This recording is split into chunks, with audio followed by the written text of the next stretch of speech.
उससे हम लोग बैठने से जी, क्योंकि एक जातक की कुंडली आई थी तो उसको मंगल की जब महादशा चलने लगी तभी सरकारी नौकरी माने 55 साल की अवस्था में मिली।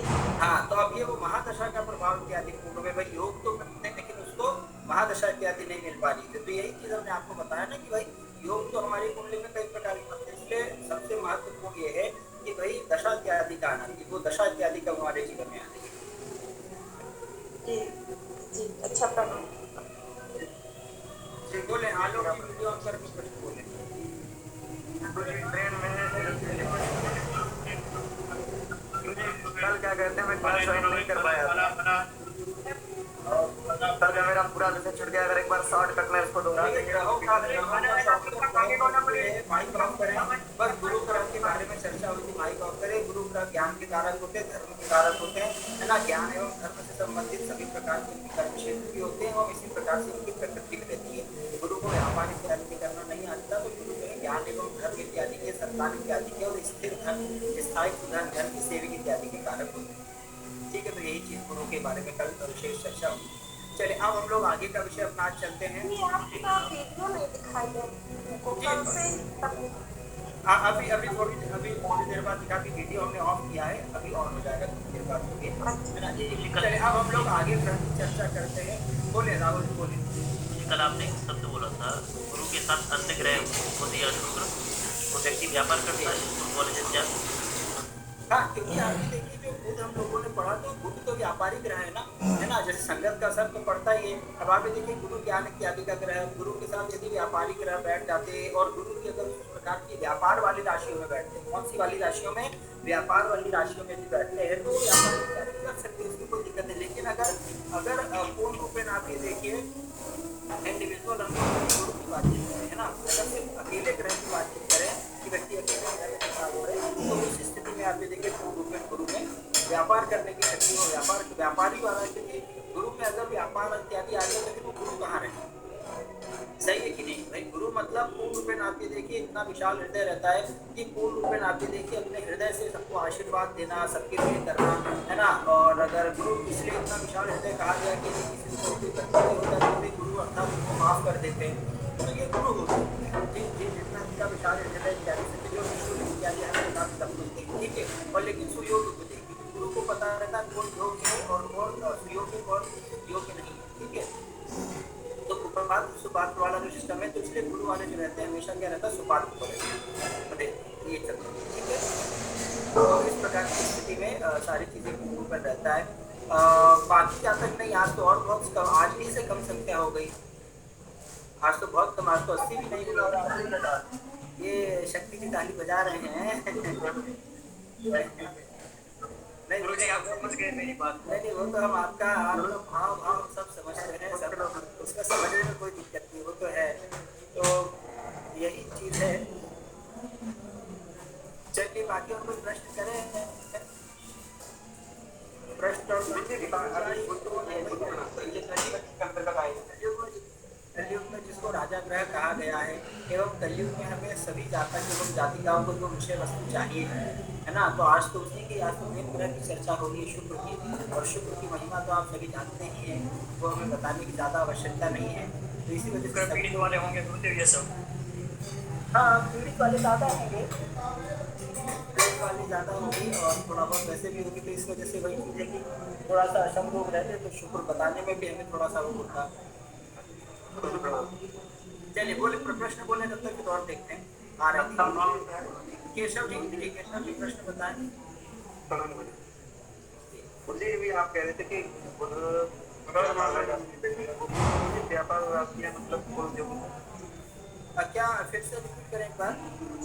आपने कहा था कि ये व्यापार वाले राशि में बैठेगा तो व्यापार से मतलब करेगा, तो दूसरी राशियाँ वही राशि पृथ्वी तत्व, ये जो पृथ्वी तत्व राशियाँ रहती है ना, ये वो जल तत्व इत्यादि राशियाँ हैं। ये आप देखिए ये व्यापार वाली राशियाँ हैं।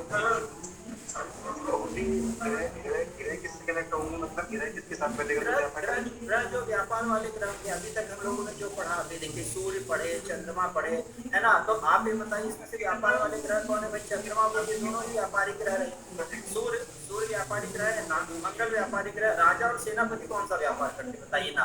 ठीक है, लेकिन चंद्रमा और बुध क्या है, वो व्यापारी ग्रह है ना, ये चीज है। ठीक है, चलिए और किसी का कोई प्रश्न है आप बताएं।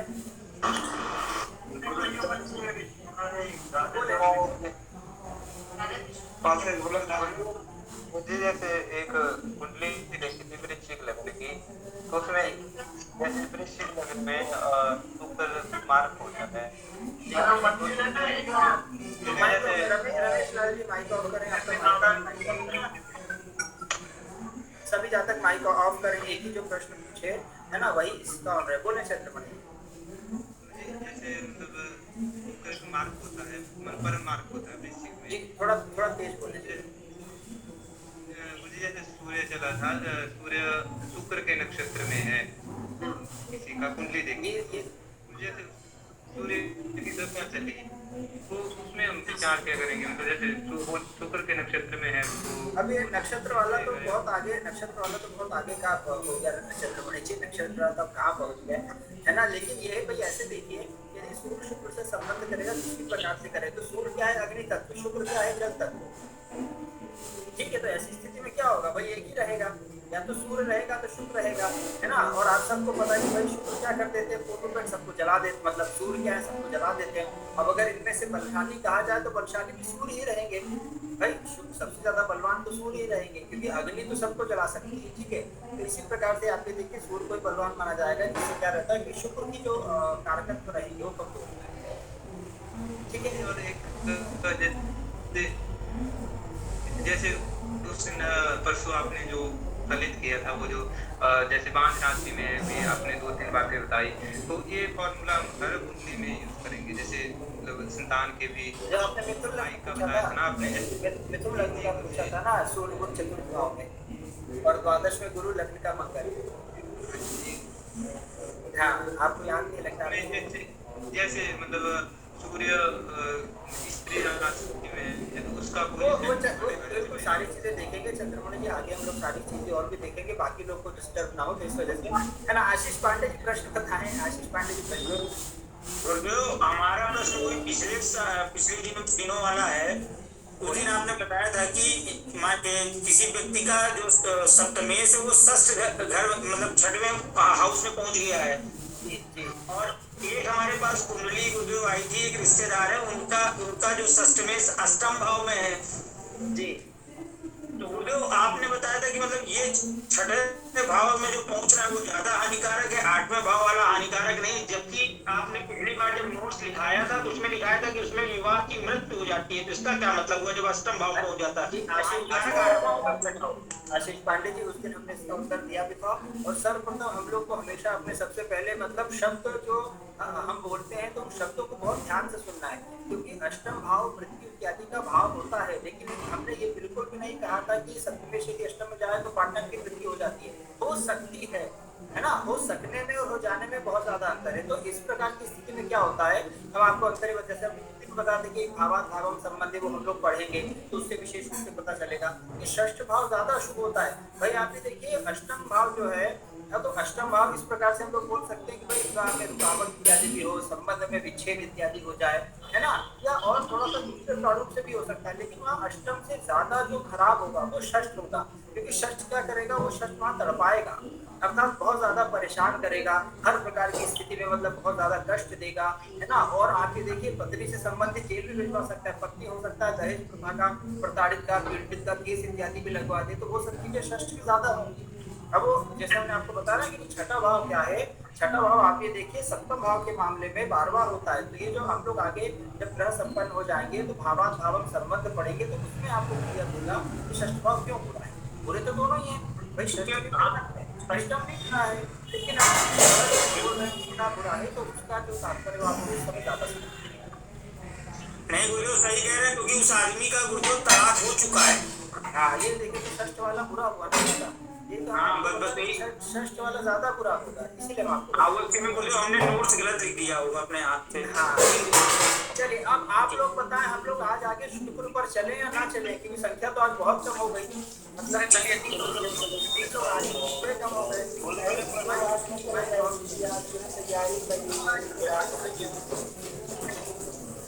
हाथ मेरे में क्या पूछिए गुरुजी एक बार कुंडली भेज दो बेटा कुंडली में गुरुजी का कुंडली कर लेते हैं चलिए के बाद हम लोग बोल रहे हैं कुंडली हम ओपन करते हैं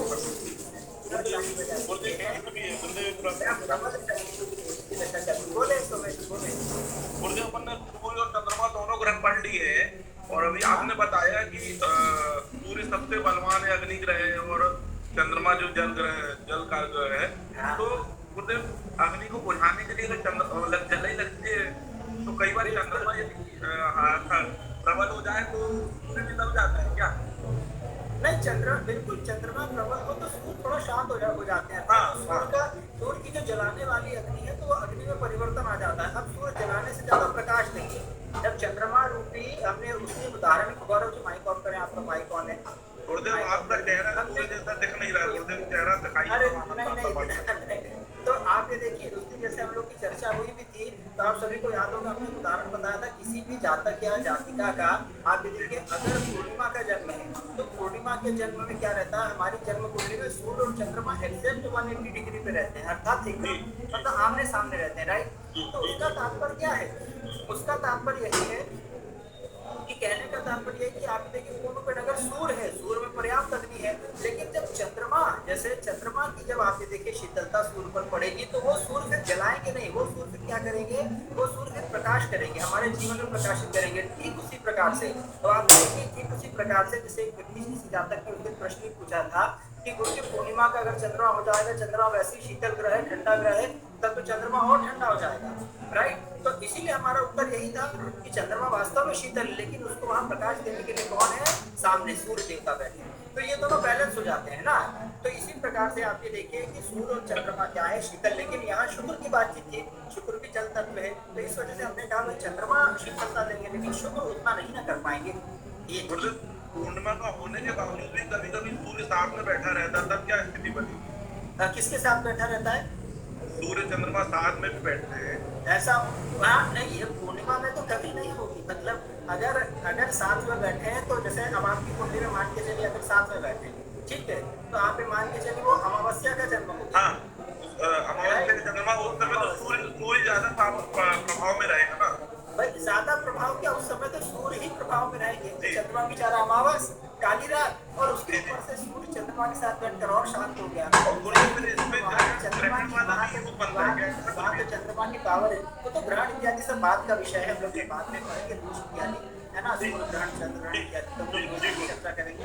हम एक कुंडली ओपन कर रहे हैं, है ना, तो सबसे पहले हम लोग की कुंडली पे चर्चा कर रहे हैं, उसके बाद आप लोग के जो प्रश्न इत्यादि होंगे तो और वो कर लीजिएगा। हाँ बोले, किसी का कोई प्रश्न पूछ रहा था, बोले।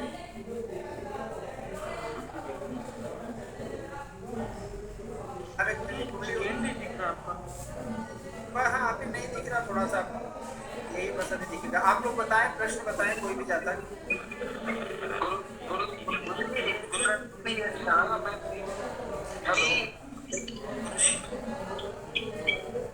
बोले आगे अशोक जी बोले, प्रश्न बोले, जिस समय जी माइक ऑफ करें।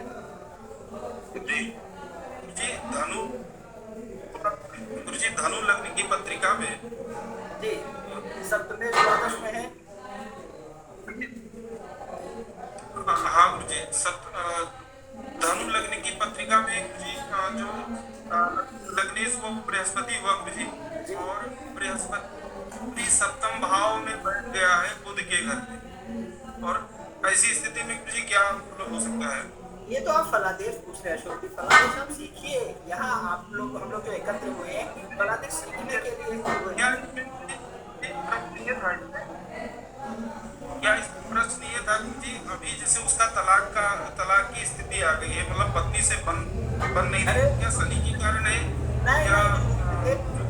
ये जो गुरु बैठे सप्तम में ये तलाक ले ले वही अच्छा रहेगा, कभी नहीं इनका दाम्पत्य सुख इत्यादि, दूसरी शादी में सुख इत्यादि मिलेगा, पहली शादी में सुख नहीं मिलेगा। तलाक ले ले, अलगाव में हो जाए, ये सबसे बढ़िया रहेगा। पहली शादी है अगर दूसरी है तब नहीं ना ले, पहली शादी है अगर तो ले वही सबसे अच्छा रहेगा। हाँ तो तलाक इत्यादि ले लें, बाकी तो देखकर पूर्ण पर पता चलेगा। लेकिन जितना आपने बताया कि गुरु सप्तम में बैठे हैं तो गुरु सप्तम में बैठे इतना पर्याप्त तलाक नहीं है, ठीक है। चलिए अब हम लोग आगे बढ़ते हैं। कुंडली में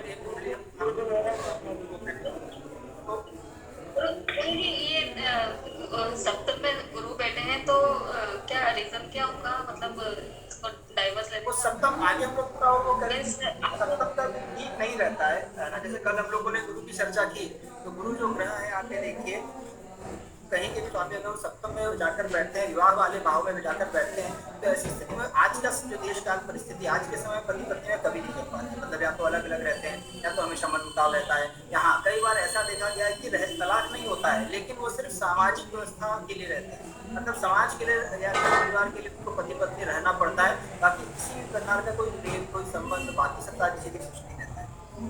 ठीक है, चलिए अब आप सप्तम दृष्टि तो मतलब सही रहती है, दृष्टि के बारे में तो थोड़ा सा अभी आगे चर्चा करेंगे। दृष्टि सही रहती है लेकिन बैठने इत्यादि सही रहता है। ठीक है, अब सबसे पहले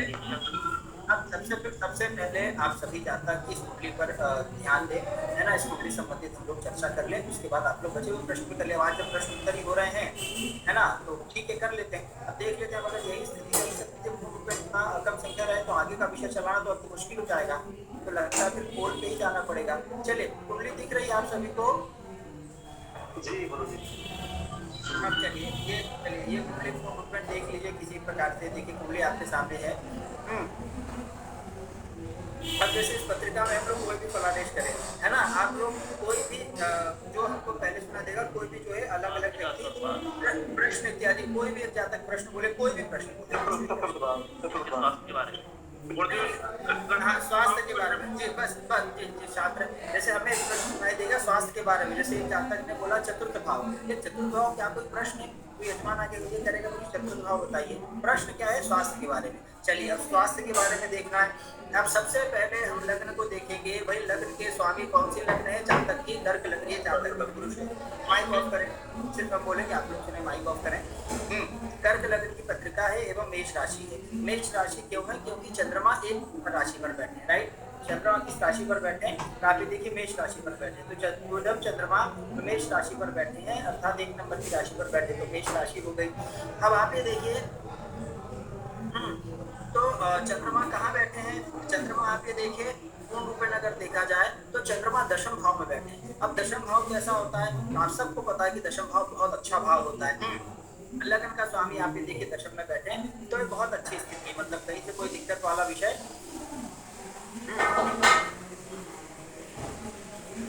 नहीं है। अब आप ये देखिए कि चंद्रमा पूर्ण रूप में चंद्रमा की क्या स्थिति है? तो चंद्रमा मेष राशि में बैठे हैं। अब चंद्रमा किसके घर में बैठे हैं? मंगल के घर में। तो अब हम लोग ये भी देख लें कि भाई चंद्रमा अपने मित्र के घर में, अपने फ्रेंड के घर में है ना, अपने दोस्त के घर में है या दुश्मन के घर में है। तो चंद्रमा और मंगल क्या है? पूर्ण आप देखिए ये मित्र है, फ्रेंड है। तो चंद्रमा ये भी अच्छा हो गया कि भाई चंद्रमा अपने मित्र के घर में बैठे हैं, चंद्रमा दशम भाव में बैठे हैं, ये भी बहुत अच्छी स्थिति हो गई।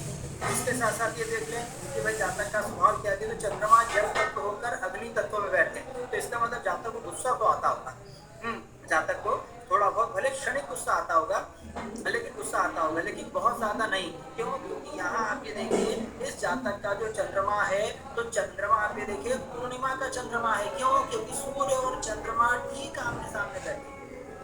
आप ये देखिए सूर्य और चंद्रमा ठीक आमने सामने बैठे हैं, तो सूर्य और चंद्रमा एकदम आमने सामने बैठे हैं। इसका मतलब इस जातक का पूर्णिमा का चंद्रमा है, क्योंकि चंद्रमा हमने आप सभी को पहले भी बताया था। क्योंकि आप ये देखिए जो चंद्रमा का बल देखा जाएगा, तो जो चंद्रमा का बल देखा जाएगा वो कैसे देखा जाएगा?